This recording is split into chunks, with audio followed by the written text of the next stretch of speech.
Rompendo o véu da negação, peregrinou ao bom Jesus, venceu ao Marte do sofrer, com luz guiou os corações. Tantas vidas, tantas lutas, tudo em nome do puro amor. Tua jornada é luminosa, educadora de corações. Joana de Jesus, és ângeles, és de cruz, és de amor, ao emanar o Evangelho, curando almas para o Senhor. Joana de Jesus, a pátria amada abraçou, apresentando o despertar, a fonte eterna do Senhor. Joana de Jesus, és ângeles, és de cruz, és de amor, ao emanar o Evangelho, curando almas para o Senhor. Joana de Jesus, a pátria amada abraçou, apresentando o despertar, a fonte eterna do Senhor. Pelo amor, imbatível amor.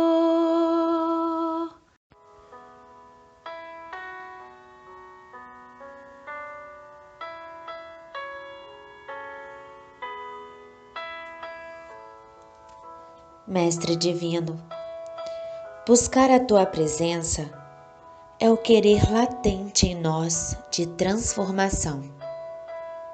Assim, nos alimentamos das iluminativas leituras que nos ajudam a compreender melhor a vida espiritual, para assim internalizar o Teu Evangelho. A nossa doutrina espírita nos ajuda a caminhar para essa compreensão e assim tornarmos mais conscientes de nossas ações.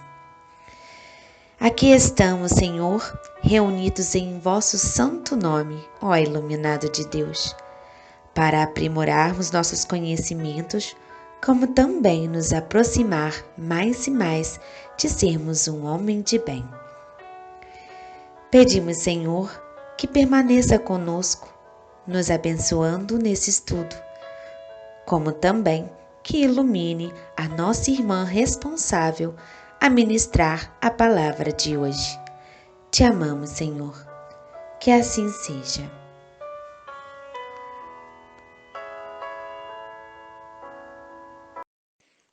Boa noite, irmãos.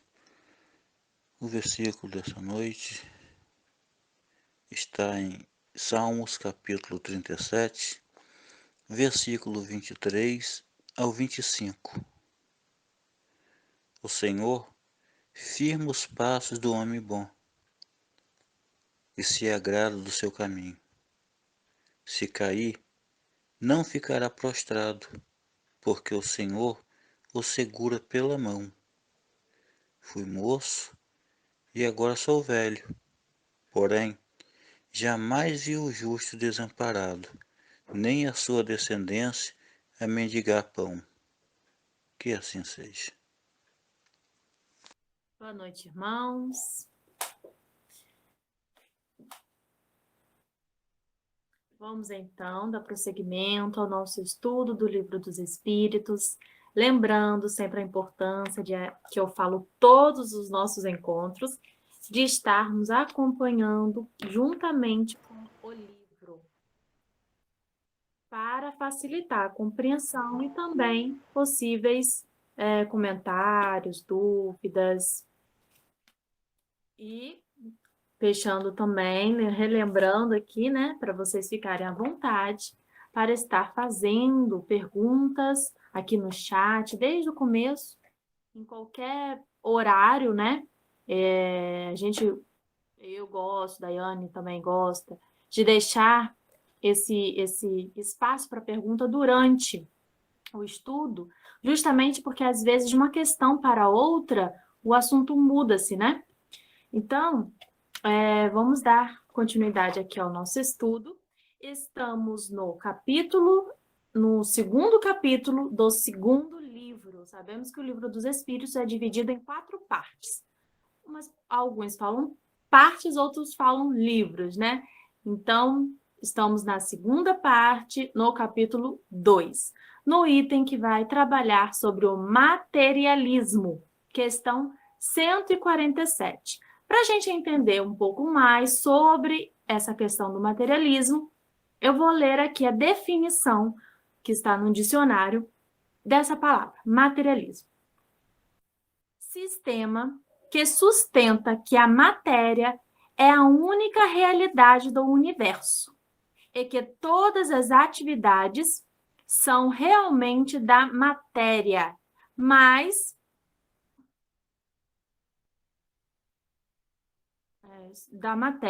não havendo substância imaterial. Então, retornando, é um sistema que sustenta a matéria, Sistema que sustenta que a matéria é a única realidade do universo e que todas as atividades são realmente da matéria, derivam da matéria, não havendo substância imaterial, não havendo algo além do que os nossos olhos podem observar aqui no nosso planeta Terra. Acredita-se, então, que tudo parte da Terra e tudo acaba-se na Terra.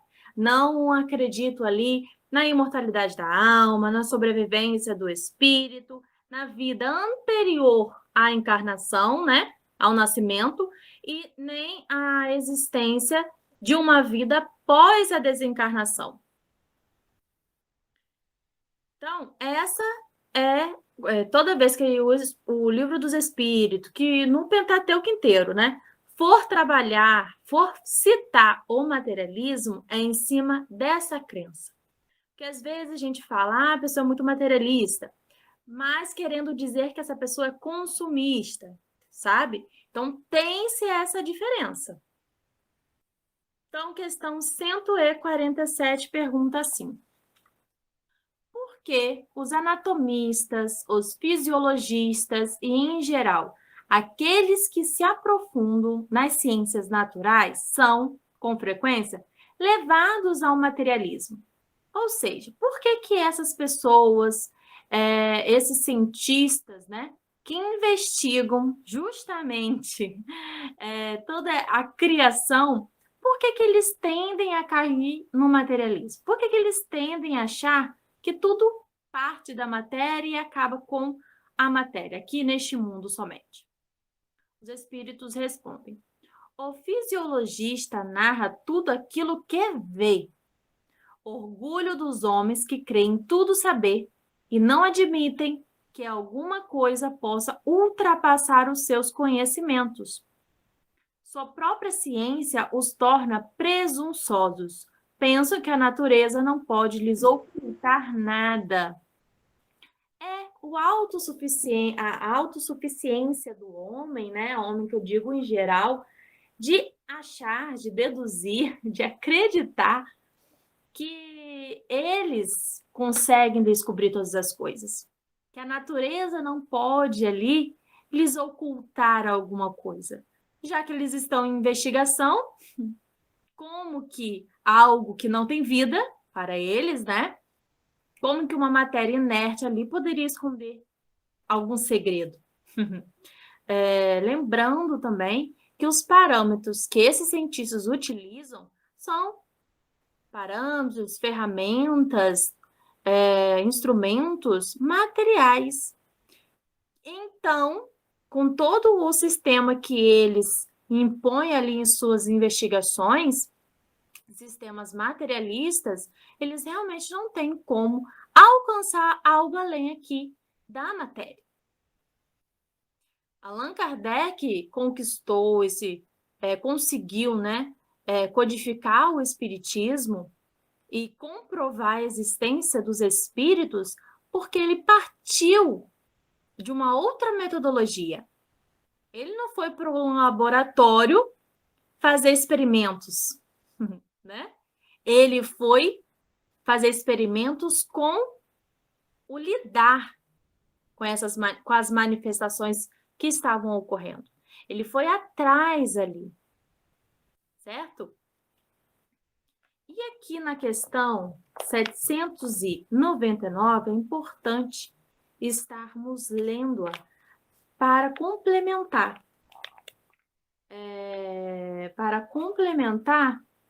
Essa questão do materialismo. É no capítulo Lei do Progresso, na questão 799, para a gente entender o quão grave é o materialismo, né?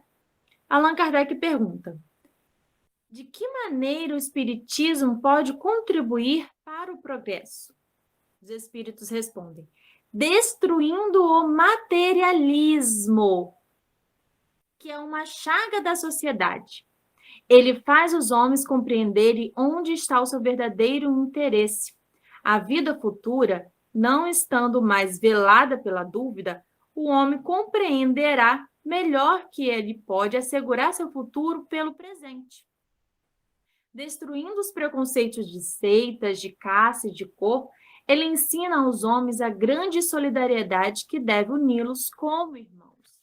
Então, olha só, eu vou reler o comecinho. Destruindo o materialismo, que é uma chaga da sociedade.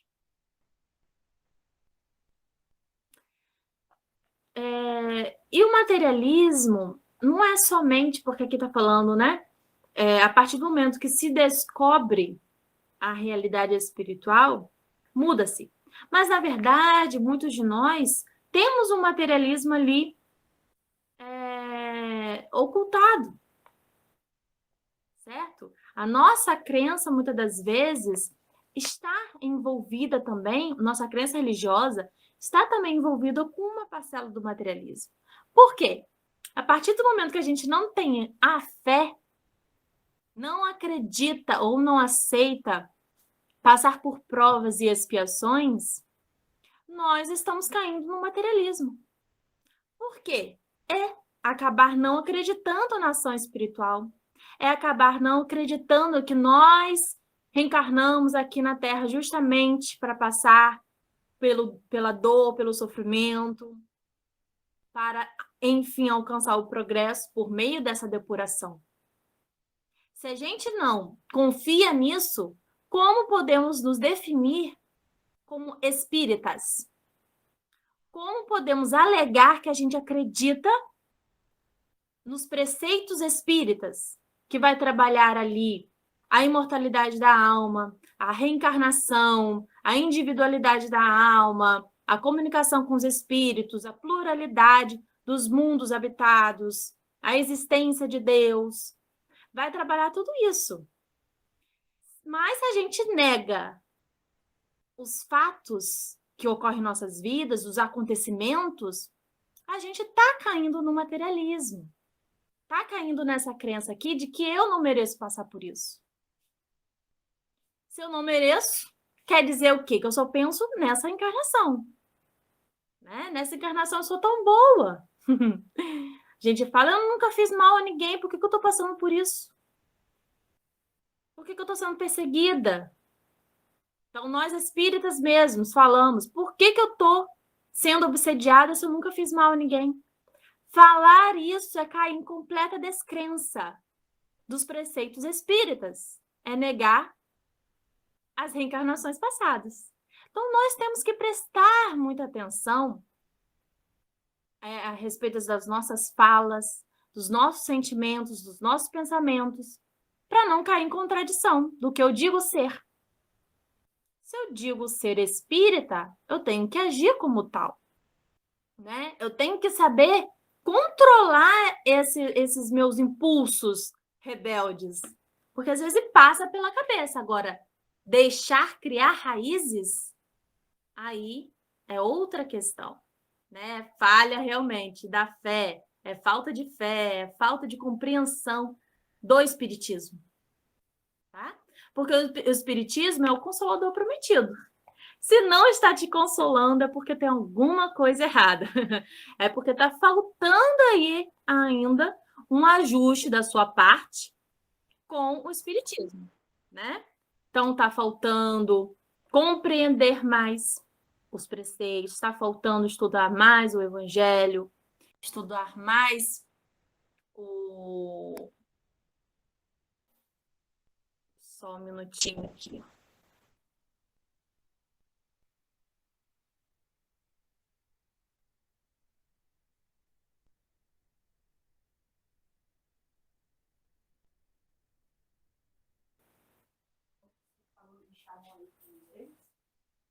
Então, tá faltando isso, tá faltando da nossa parte essa disciplina. Vamos lembrar do conselho que Emmanuel deu, né? Que Emmanuel deu para Chico Xavier. Chico Xavier perguntou, né? Como é que eles iriam conseguir tudo isso? Toda a missão, realizar toda a missão. E aí, então, Emmanuel falou: disciplina, disciplina e disciplina. Então, falta isso. Falta disciplinarmos os nossos pensamentos, disciplinar os nossos sentimentos, disciplinar aí a nossa mente para não estar saindo desse nosso controle, porque nós somos nossos maiores algozes, mas também somos os nossos maiores defensores. Defensores seria a palavra certa? Somos os nossos maiores ajudadores. Como aquela música diz, né? Depende de nós. Justamente. Só depende de nós. Se depende de nós, é como diz nas terapias, né? 50% é a parte do terapeuta e os outros 50% é parte do paciente. E isso na nossa vida inteira, é dessa forma que acontece com o auxílio espiritual. Os irmãos não podem nos livrar de tudo. Os irmãos não podem fazer tudo por nós. Os irmãos não podem mover mundos e fundos para nos tirar, né, de determinadas situações que muitas das vezes só estamos lá porque nós mesmos nos colocamos lá. Então, temos que prestar essa atenção, né? Então, o materialismo, o espiritismo vem para combater o materialismo. E como diz aqui os espíritos, o materialismo é a maior chaga. A gente sabe que o orgulho e o egoísmo é a maior chaga da humanidade, né? Mas diz também que esse orgulho e esse egoísmo parte do materialismo. A causa é isso. A causa é essa crença na matéria, que tudo advém da matéria e tudo acaba com a matéria. Questão 148 pergunta assim: não é de lamentar que o materialismo seja uma consequência de estudos que deveriam, ao contrário, mostrar ao homem a superioridade da inteligência que governa o mundo? Olha como a gente converte as coisas. Como que a gente transforma o que é para ser bom em ruim. É necessário concluir que eles são perigosos? Então, já que o homem está pegando uma coisa que seria boa,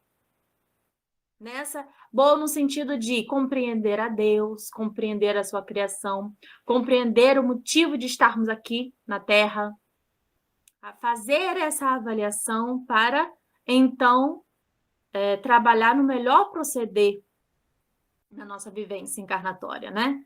Vocês estão pegando essas ferramentas que Deus possibilitou e convertendo ali justamente nessa falta de fé, nesse materialismo, nessa descrença, nesse afastamento de Deus, esses estudos não seriam perigosos? Não é verdade que o materialismo seja uma consequência desses estudos. O homem é quem tira deles uma falsa consequência, porque ele pode abusar de tudo, mesmo das melhores coisas. É o que nós fazemos. Nós abusamos até mesmo das melhores coisas. O nada, aliás, amedronta-os mais do que os demonstram. E os espíritos fortes são, frequentemente, mais fanfarrões que corajosos. No mais das vezes, são materialistas por não terem nada com que encher o vazio do abismo que se abre diante deles. Mostre-lhes uma âncora de salvação e a ela se agarrarão apressadamente. Então, compreendemos com essa questão justamente que as coisas que estão no mundo, não todas as coisas, né? Mas os estudos que eu digo, os acontecimentos, eles são para estarmos aproveitando. Nós, com a nossa deficiência, nosso orgulho, nosso egoísmo, é que acabamos por burlar, por corromper algo que seria bom. Então, a ciência é para demonstrar, para comprovar, por meios reais, a existência de Deus, a religiosidade, firmar a nossa religiosidade.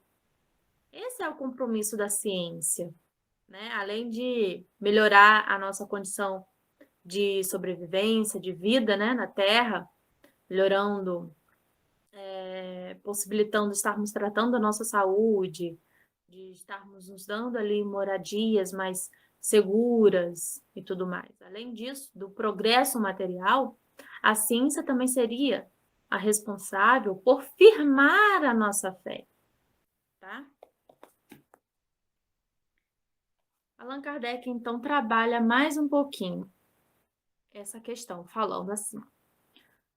Por uma aberração da inteligência, há pessoas que não veem nos seres orgânicos senão a ação da matéria, a que atribuem todos os nossos atos. Não veem no corpo humano senão a máquina elétrica. Não estudaram o mecanismo da vida senão pelo funcionamento dos órgãos que viram se apagar. Essa parte é muito importante. Frequentemente, pela ruptura de um fio e não viram nada mais que esse fio. Pesquisaram se restava alguma coisa e, como não encontraram mais que a matéria, que se tornara inerte, e não viram a alma se escapar, não a puderam apanhar. Concluíram que tudo estava nas propriedades da matéria. Que somente as propriedades da matéria que mantinham o organismo vivo. Cessando ali o funcionamento desse organismo, cessava-se ali tudo. E assim, depois da morte, o pensamento se aniquilava. Triste consequência se assim fora, porque então o bem e o mal não teriam finalidade. O homem teria razão em pensar só em si mesmo e em colocar acima de tudo a satisfação dos seus prazeres materiais. Felizmente, essas ideias estão longe de serem gerais. Pode-se dizer que muitos são circunscritas e não constituem mais que opiniões individuais, pois em parte alguma ainda se constituíram em doutrina. Então, as pessoas que se dizem materialistas não frequentam um templo e propagam, né, essas ideias. É o pensamento individual. Uma sociedade apoiada sobre essas bases carregaria em si o germe da sua dissolução e seus membros se devorariam como animais ferozes. Aí mesmo que o mundo ia ter que passar por diversas catástrofes, né? Como nós estamos estudando no livro Transição Planetária, com o tsunami que ocorreu na Indonésia, né? Então, justamente, quando não se há uma brecha para Jesus trabalhar de forma pacífica, vamos usar esse termo, né? Mas de uma forma mais suave, mais lenta, mais trabalhando ali na moral, trabalhando nos sentimentos, quando não há essa brecha devido a tamanha corrupção e desvio das pessoas, é que vence, então, uma das justificativas, né? É que vence, então, as catástrofes, como o tsunami, para varrer, para fazer essa limpeza, então brotar ali sementes para reconstruir, né? Aquela terra, aquele ambiente. No livro Obreiros da Vida Eterna, conta-se que tem a casa de Fabiano, né? A instituição, uma instituição espiritual, uma casa de socorro, em que ela se movimenta. Esqueci o nome agora da colônia. Você lembra, tia? Ione, Neide. Ela tem um nome de movimento mesmo, agora fugiu. Mas, enfim, essa colônia, de tempos em tempos, ela muda de lugar literalmente. E o que se faz? Ela levanta voo, se eleva acima ali da terra, que é ali em zonas umbralinas, né? Se eleva ali e há uma chuva de fogo para fazer essa purificação daquela terra espiritual, né? Porque é no plano espiritual isso. Então faz essa purificação e depois ela vai e pousa em um outro ambiente, em outro lugar, uma outra localidade. E assim acontece na Terra também. E essa chuva de fogo acontece de outras formas, como tsunami, furacão, terremoto, para fazer a renovação da Terra, consequentemente, dos seus habitantes. Certo?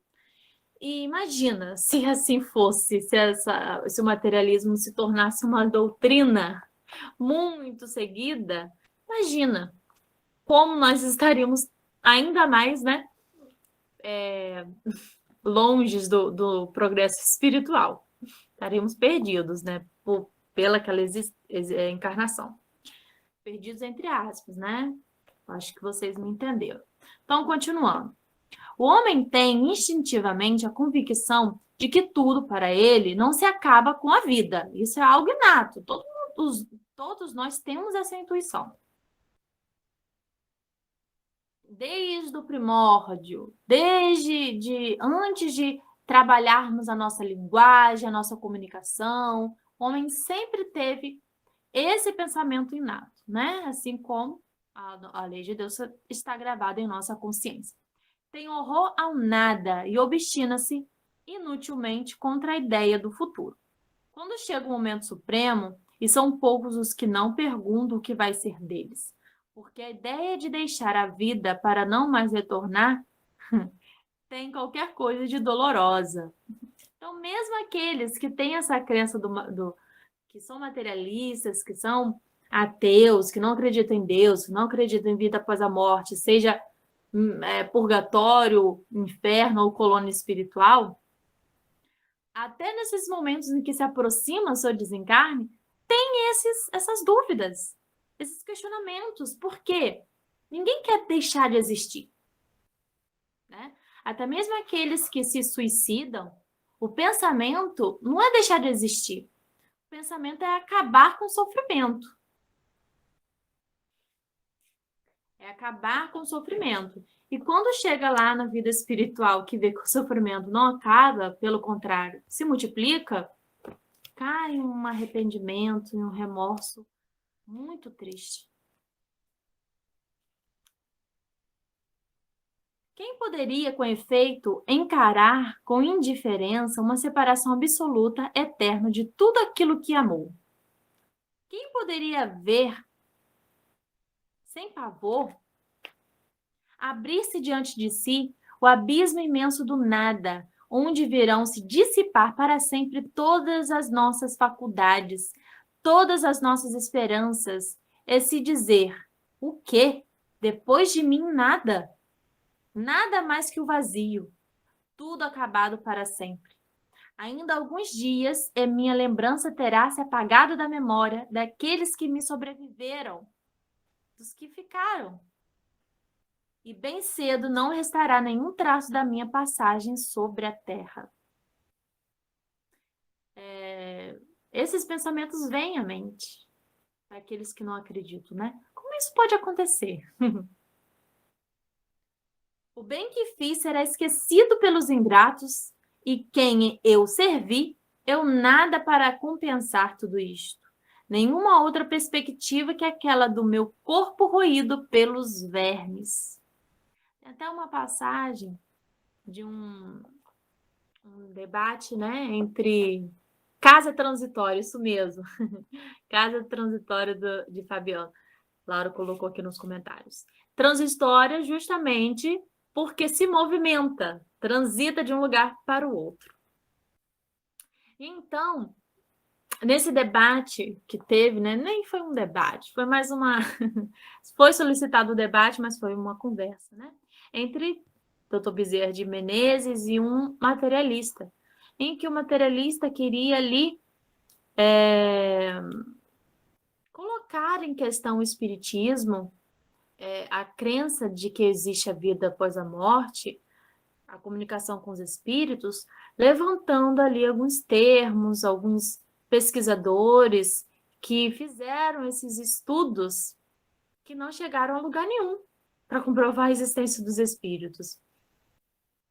Por meios científicos, né? Como eu disse, lá no laboratório, com ferramentas materiais para medir a matéria. Como é uma matéria diferente, realmente não tem como alcançar, né? E doutor Bezerra de Menezes levantou a questão, certo, você pode sim levar todas essas listagens. Você pode trazer todas essas listagens, mas eu também quero que você traga a listagem de quantas pessoas foram salvas por essa crença materialistas, por quantas pessoas saíram da depressão, de tristezas, de angústias, pela crença do materialismo. Quantas pessoas o materialismo salvou? Quantas pessoas foram confortadas ao perderem entes queridos ou ao terem deficiências? Então, faz toda essa abordagem. O materialismo é acalento para quem? É esperança para quem? Para ninguém. Não é conforto, não salva, não orienta. Pelo contrário, desvirtua. Como falou aqui, se isso fosse uma doutrina, se o materialismo fosse uma doutrina religiosa, vamos dizer assim, né, entre aspas, o mundo estaria perdido, porque aí mesmo que o egoísmo se firmaria. Quem ia querer fazer o bem ao outro? Quem ia querer perder o seu tempo para oferecer ao outro? Ninguém. Tudo vai acabar depois da morte. Por que eu vou me preocupar em fazer isso ou aquilo se eu vou ser esquecido no mesmo momento? Se tudo que eu fizer vai se acabar. Estudos históricos dizem, né, que os grandes gladiadores, os grandes comandantes das guerras antigas, né, o maior desejo deles de fazer grandiosas batalhas era gravar o seu nome na eternidade. Então, o homem tem essa preocupação de ser esquecido. A gente fica triste quando demoramos, por exemplo, os pais ficam tristes se os filhos não ligarem. Fazer uma ligação, né? Ficamos tristes quando os nossos pais também não nos ligam. Ficamos tristes quando perdemos contato com algum amigo. Nossa, né, fulano nem lembra mais de mim, né? Não temos isso. Imagina pensar, acreditar dessa forma. Que depois da nossa morte física, o que nos resta é um nada, né? Continuando. esse quadro não tem alguma coisa de apavorante, de glacial? A religião nos ensina que não pode ser assim, e a razão nos confirma, mas essa existência futura, vaga e indefinida, não tem nada que satisfaça o nosso amor pelo positivo, sendo para muitos a origem da dúvida. Temos uma alma, mas o que é a nossa alma? Ela tem uma forma, uma aparência qualquer? É um ser limitado ou indefinido? É um ser limitado ou indefinido?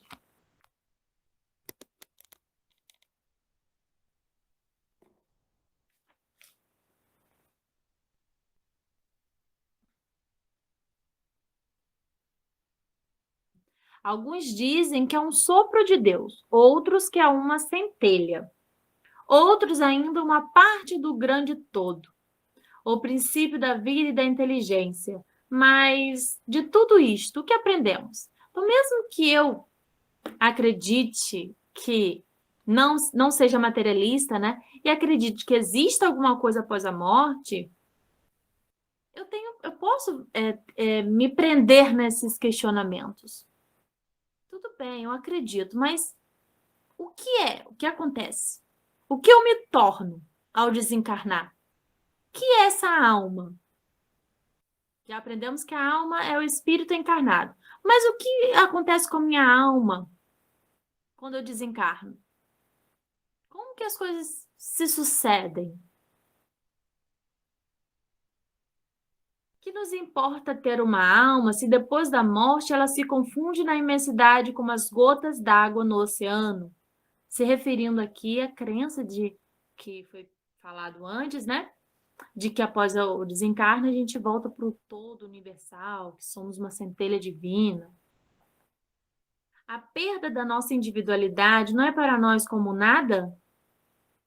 Disse que ela é imaterial, a alma. Mas uma coisa imaterial não tem proporções definidas e para nós representa nada. A religião nos ensina também que seremos felizes ou infelizes segundo o bem ou o mal que houvermos feito. Mas em que consiste essa felicidade que nos espera no seio de Deus? Muitos questionamentos, né? Que nós temos. Não temos? Ou já tivemos? Hoje não tenho mais, porque eu já aprendi com a doutrina espírita e já sei essas respostas, né? Nós estamos cada vez mais nos aprofundando nas respostas também que já obtivemos com o Pentateuco, né?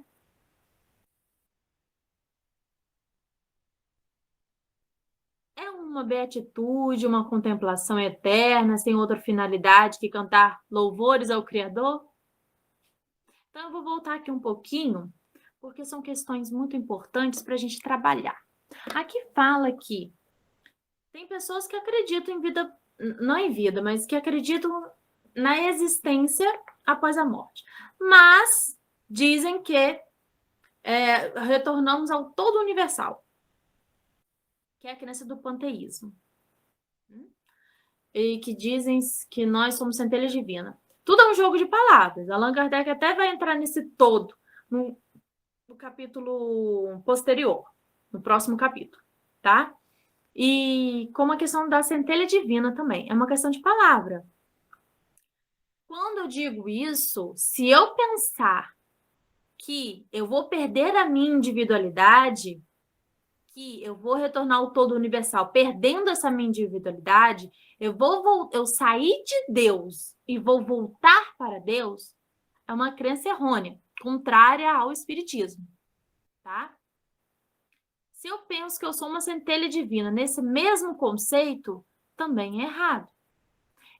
Posso falar que nós somos centelha divina justamente por Deus habitar em nós, como está escrito isso na Bíblia, né? Deus habita em nós. Nesse sentido, eu posso. Eu sou uma criação de Deus. Então, eu sou uma centelha divina.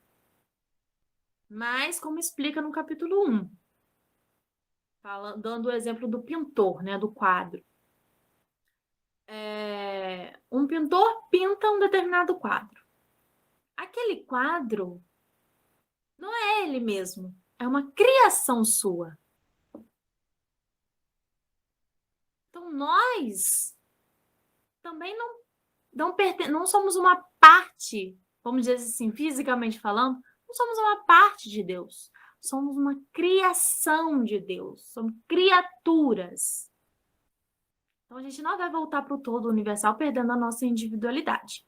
Né? A individualidade da alma é um dos preceitos da doutrina espírita, essa crença. Certo?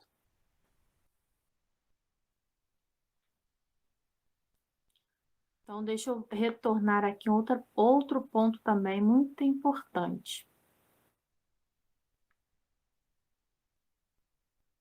Disse que a alma, é imaterial, a alma desencarnada, né? Mas uma coisa material não tem proporções definidas. Não seria para nós o nada? Como já explicamos, não utilizamos o termo imaterial. Tudo é matéria. Só Deus é imaterial. Esse é um dos atributos da divindade. Imaterial. Então, ele não sofre transformação, ele não passa por nenhum processo. Deus já é definido, Deus já é estabelecido, ele não tem como se movimentar, porque ele é perfeito. Né? E nós não. Nós crescemos a todo instante. Até quando nos tornarmos espíritos puros, vamos estar em constante avanço, em constante progresso, tá? Então, nós não somos imateriais. Nós somos, quando estamos em estado de espírito desencarnado, somos seres semimaterial. Somos compostos de uma determinada matéria. E isso é o que nos possibilita ter uma individualidade após a morte. Porque já sabemos qual é a função do perispírito.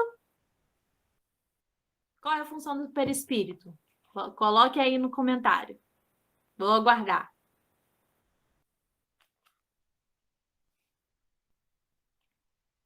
Vamos ver quem vai me responder, né? Qual que é a função do perispírito? Por que Deus criou o perispírito?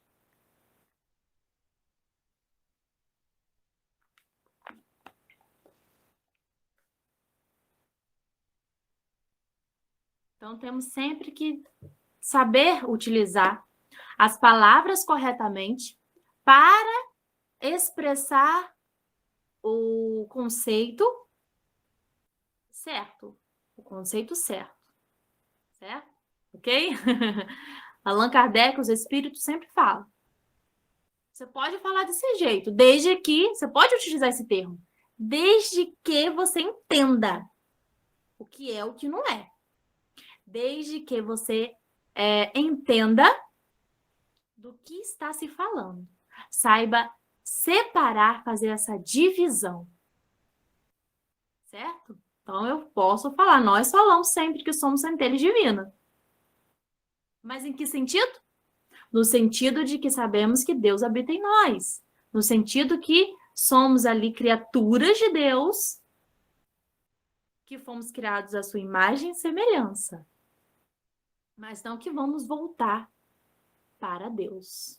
Nesse sentido de integrar, fazer parte de Deus, né?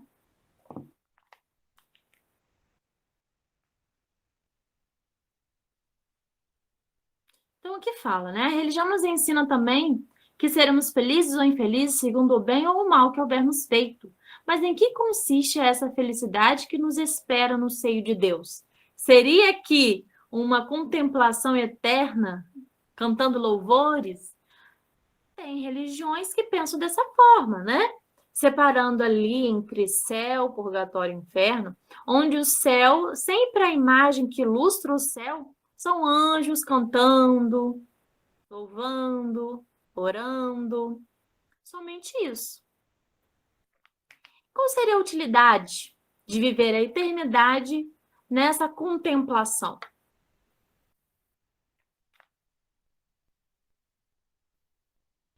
Aí ele pergunta também: e as chamas do inferno são uma realidade ou um símbolo? Será realmente que ao desencarnarmos, aqueles que não foram tão bons assim, vão arder nas chamas do inferno para a eternidade? Ou isso é um símbolo? Isso é um símbolo? O que realmente acontece lá? A própria igreja o entende como um símbolo, mas quais são esses sofrimentos, afinal? Que a chama representa ali um sofrimento. Quais são esses?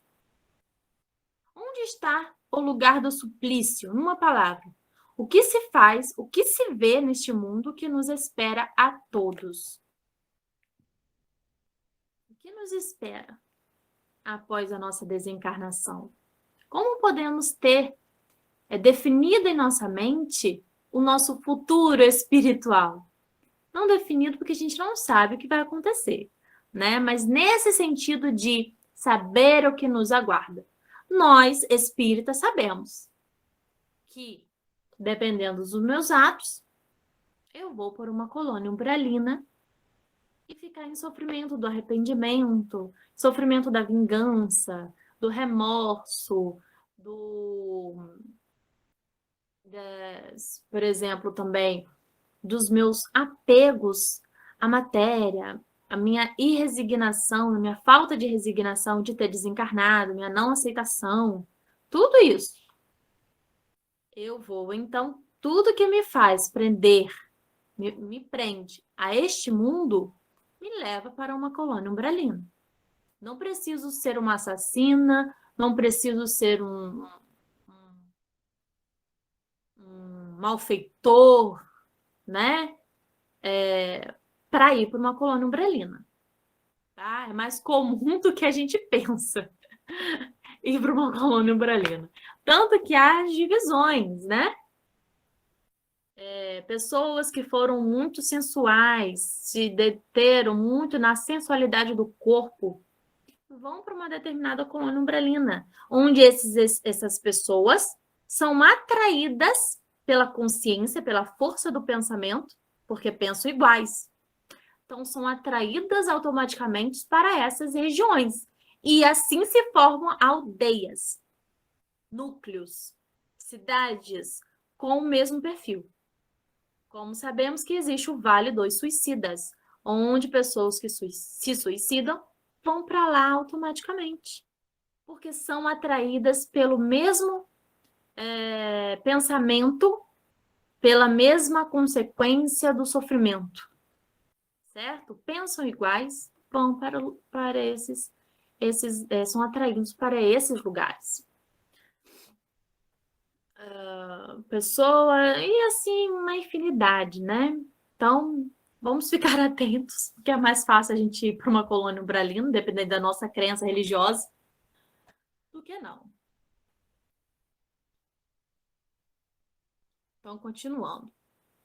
Até agora não me responderam a função do perispírito. Quando Deus criou o perispírito, vamos dizer assim, né? O que ele falou? Quem assistiu às aulas da evangelização com seus filhos? Tem que saber a resposta, porque foi trabalhado isso tanto na evangelização 1 quanto na evangelização 2.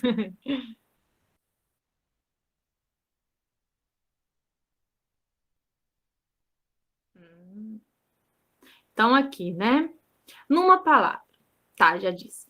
Disse que ninguém voltou para nos prestar contas. Ninguém voltou do mundo de lá para nos dizer o que aconteceu. Não teve isso, não? Ninguém voltou? É um erro. A missão do Espiritismo é precisamente de esclarecer-nos sobre esse futuro, de fazer-nos até certo ponto atingi-lo com o dedo e com o olhar, não mais pela razão, mas pelos fatos. Não só mais em dedução pela lógica, mas pelos fatos, né? Que comprova ali o pensamento racional.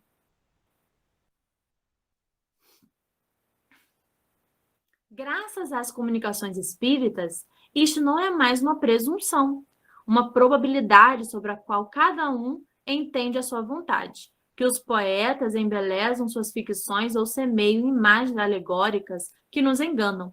É a realidade que se nos apresenta, pois que são os próprios seres do outro mundo que vêm nos descrever sua situação. Dizer-nos o que foram, que nos permitem assistir, por assim dizer, a todas as peripécias da sua nova vida, e por esse meio mostrando-nos o destino inevitável que nos está reservado segundo os nossos méritos e os nossos deméritos. Há nisto algo de antirreligioso? Bem ao contrário. Uma vez que os incrédulos aí encontram a fé e os indecisos uma renovação de fervor e de confiança, o Espiritismo é, pois, o mais poderoso auxiliar da religião. Uma vez que assim é porque Deus o permite, e Ele o permite para reanimar as nossas esperanças vacilantes e reconduzir-nos ao caminho do bem pela perspectiva do futuro. Né? Então, como disse Jesus,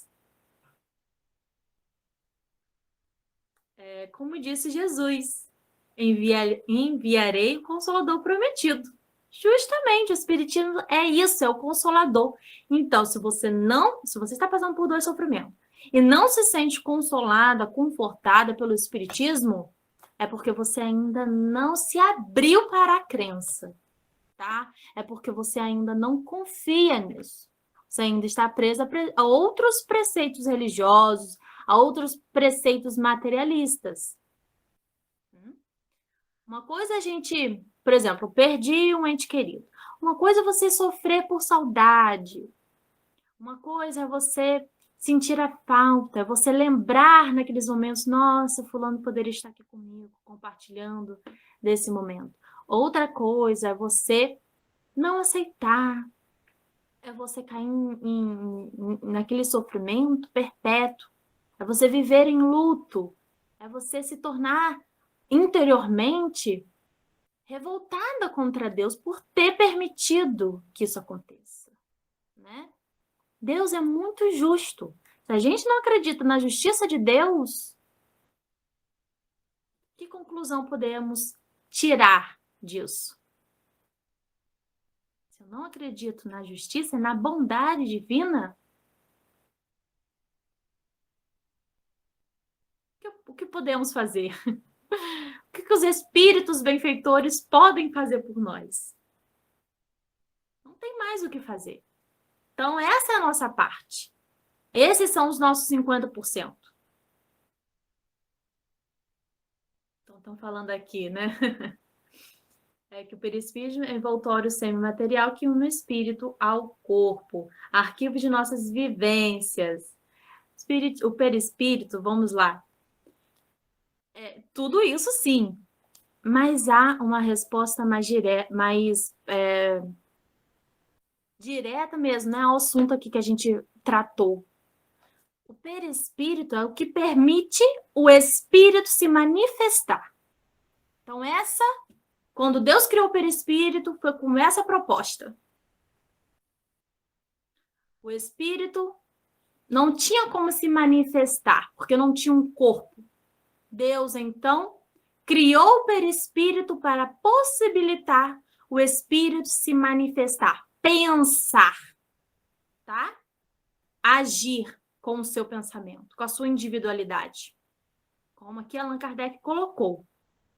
Se a alma, se o espírito está solto, é indefinido, como que ele pode ter essa individualidade? Não tem como.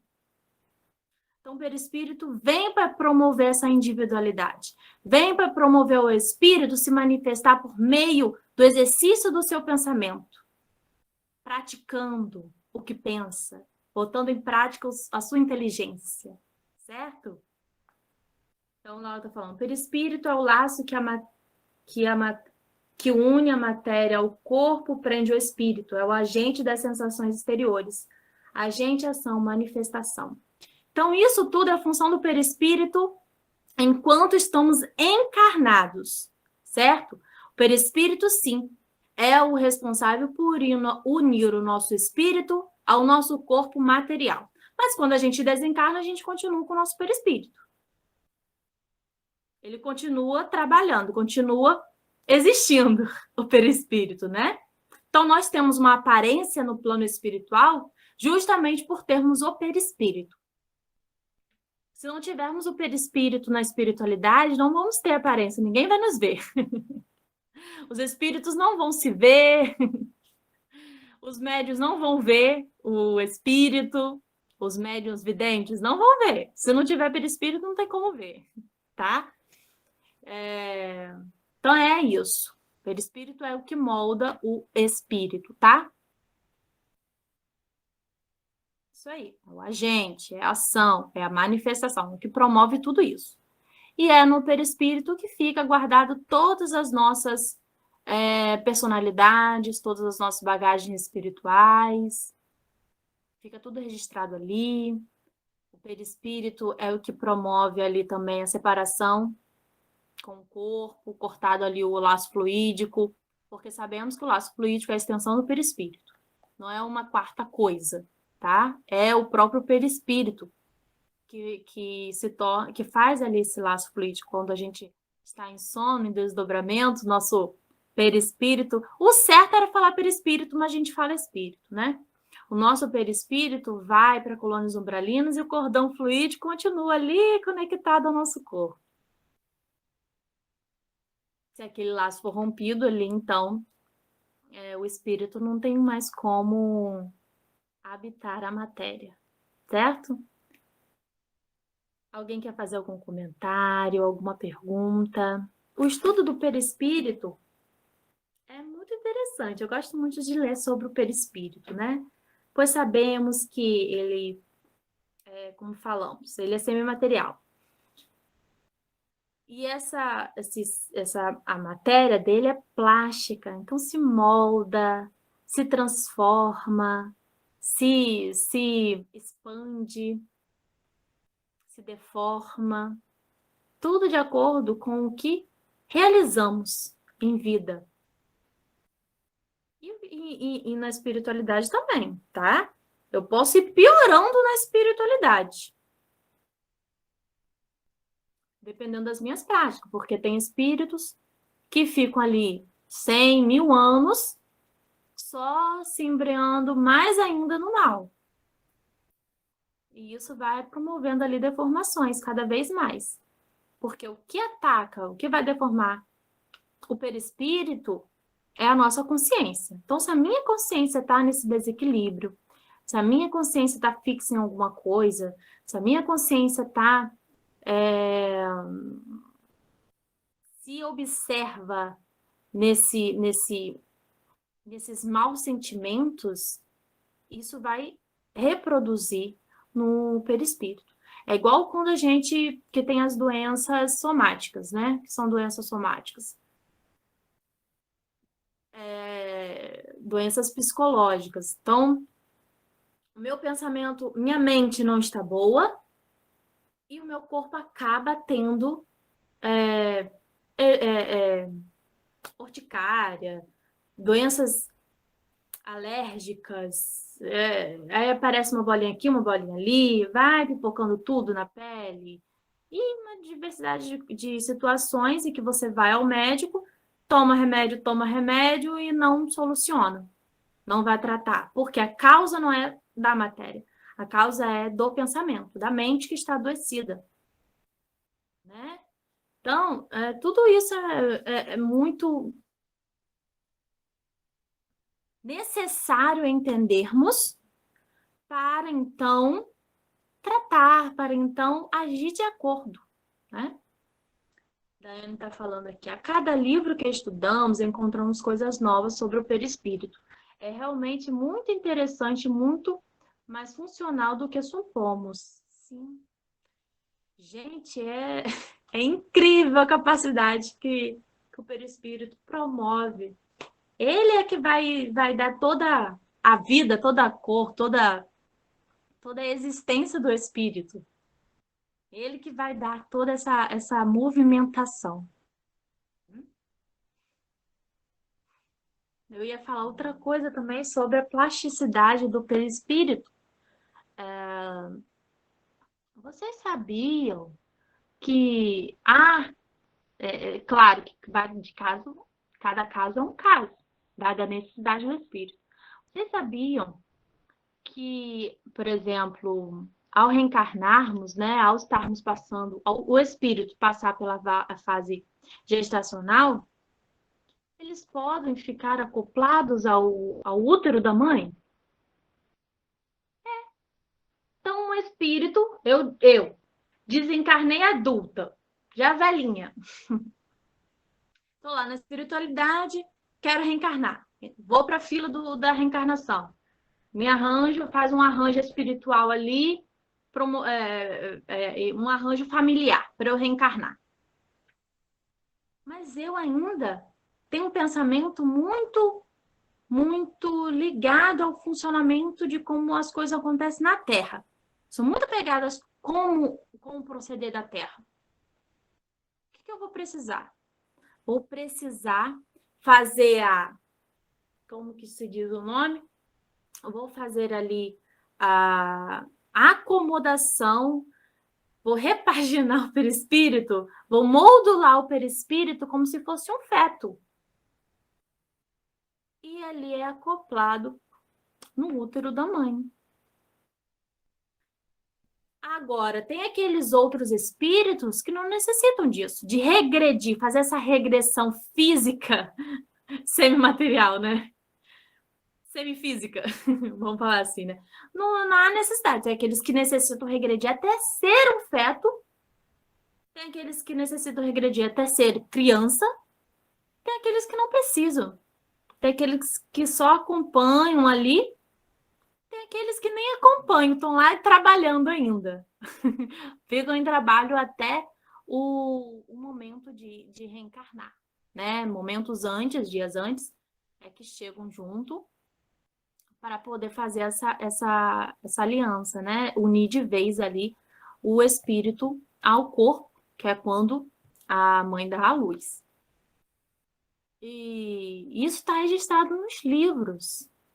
Em livros, tá? Então temos o caso ali de Segismundo que conta tudo isso. No dia ali da concepção de Segismundo, ele que era um adulto, entrou em uma câmara para facilitar essa regressão. A plasticidade... Então, deixa eu terminar, né? Entrou nessa câmara para fazer essa regressão. Então, ele foi, conta, né? Ele foi diminuindo de tamanho até ficar num tamanho proporcional para estar ali sendo acoplado ao útero da mãe. E no livro Transição Planetária, vamos ver um outro exemplo disso, em que... vou adiantar? Vou dar um spoiler. Vou dar um spoiler. Ih, já são 9h05, né? Então, vou terminar. Laura falou assim, a plasticidade é de acordo com os comandos mentais do espírito? Depende. Então, a maioria das vezes, dos espíritos ainda imperfeitos, acontece de forma natural. Acontece de forma... É uma consequência própria, sabe? Eles não pensam, eu quero ficar com essa aparência. Tanto que nessa história do Segismundo, ele não conseguiu regredir, ficar na aparência ali de um bebê sozinho. Ele precisou de uma ferramenta, uma aparelhagem que os benfeitores levaram ali para que uma câmara, né? Para conseguir fazer essa regressão. Certo? Igual a deformidade. A maioria dos espíritos que são deformados, eles não planejaram ficar nessa aparência. Foi acontecendo. Foi acontecendo. É como as doenças psicossomáticas também nossas aqui. Eu tô doente, mas eu não percebi que eu tô doente. Vai acontecendo até que um dia eu me deparo com a situação em que eu me encontro. Certo? Pessoas, por exemplo, que entram em depressão, só vão perceber que estão nesse estado quando realmente a depressão já está alojada ali. Certo? A gente só vai ao médico quando a gente começa a sentir dores. Mas vai ver ali, ela não começou naquela semana que você começou a sentir dor. Já está ali a causa daquela dor, já está ali há muito tempo. E a gente não percebeu. Então, é assim, é de forma natural. Mas tem aqueles que têm uma condição de modelar muito mais fácil, como conta no livro Aconteceu na Casa Espírita, em que ele, quando queria ficar na aparência ali de um ser demoníaco para assustar os seus servos, ele ficava. Depois ele retornava com a aparência dele normal. Então é de caso para caso, vai de caso para caso, certo? Como tem as situações dos espíritos ovoides, que eles perderam ali completamente a sua individualidade física, né? Eles perderam completamente a sua consciência, entraram em estado de estagnação, e muitos, para retornarem, refazerem ali o seu perispírito, precisam passar por aparelhos, precisam passar por essa ajuda. Então, plasticidade tem a ver com expansibilidade, no sentido de aumentar, expandir, aumentando. A plasticidade é como uma massinha de modelar. Tem as massinhas que as crianças brincam, faz o que quer com aquela massinha, né? Então, você modela. Tem aquela geleca que você bota dentro de um copinho? O copinho é pequenininho, mas você tira ela dali, você faz diversas coisas com ela. Você tira uma partezinha e forma uma bolinha pequena, tira uma outra, aumenta a bolinha. Então, é assim, nesse sentido, de ser plástico, de ser moldável, de ser realmente conseguir fazer essa mudança física, semimaterial. Falo físico para a gente entender um pouquinho. Nos fenômenos de desdobramento, por exemplo. Eu acho que eu não consegui entender. Então, nos fenômenos de desdobramento do sono, o que acontece? Desdobramento tanto do sono quanto mediúnico. Eu vou para um lugar. Meu corpo fica, o meu perispírito acompanha o espírito e continua se ligado, mas ele continua com uma porção no nosso corpo físico por meio do cordão fluídico, né? Depois você me pergunta. Então, bom, mas nesse sentido, assim, né? Realmente eu não entendi. Mas espero que tenha ficado claro. Depois eu te explico mais ainda.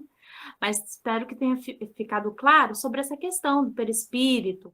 Ele é que vai dar aparência. Então, se eu tenho essa aparência, desencarnei. Se o meu espírito, minha consciência, quiser ficar com uma aparência de uma outra encarnação que eu conheço, moldo o meu perispírito e eu fico. Certo? E às vezes isso acontece de forma natural. Não que eu quis, eu planejei, mas o meu perispírito, as minhas lembranças daquela outra encarnação são mais fortes, são mais presentes, são mais marcantes, são mais até mesmo dolorosas. Então eu vou e retorno automaticamente para aquela aparência de outra encarnação. Então, que todos fiquem na paz do nosso Senhor Jesus. O teu caminhar neste mundo foi para falar aos corações sobre os segredos mais profundos e rasgar o véu das ilusões, consolidar o espiritismo, luz para melhor viver e agir, lutar num processo evolutivo que trará clareza a se conduzir. Leon Denis, apóstolo divino, que com o espiritismo mostrou a face divina do amor. Leon Denis revela sobre o além, educa os que buscam viver a renovação moral.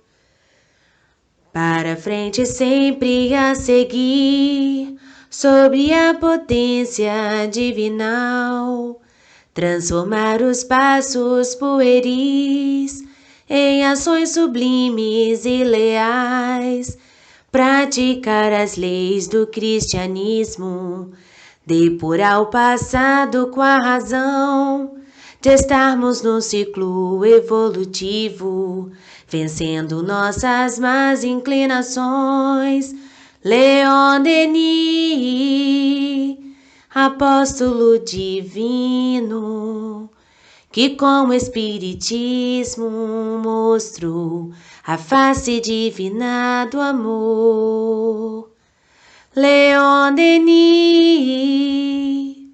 revela sobre o além, educa os que buscam viver a renovação moral.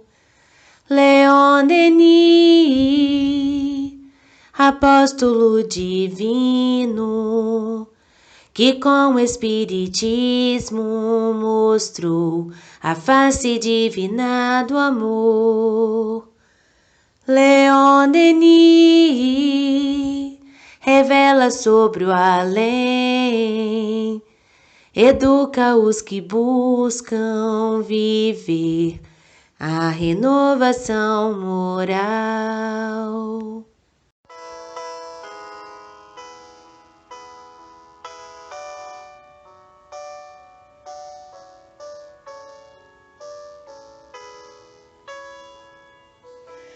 Assim, Senhor, mergulhados nesse estudo, saímos alimentados e instruídos.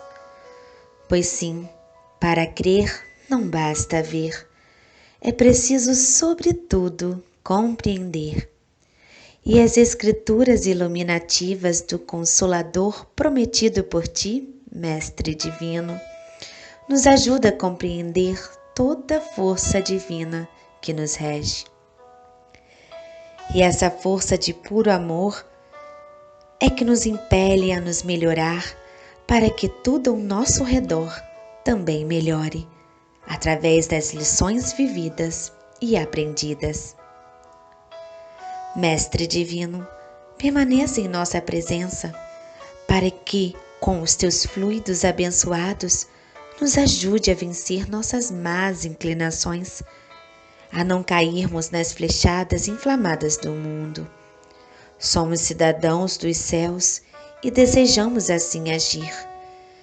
Que as Tuas luzes cintilosas movimentem as energias de paz, de saúde, de respeito, de amor, de cuidado e de união em nossos lares, a fim de cumprirmos o nosso ciclo evolutivo através de nossas relações. E agradecemos a Ti, nosso mensageiro da paz, por nos enviar um mentor tão dedicado e tão zeloso a nos educar, o nosso amado mentor, Paulo de Tarso. Fiquemos em vossa santa paz e perfumados pelo abraço majestoso da nossa amada Mãe Maria Santíssima, a nossa Rainha Estrelar. Que assim possa ser.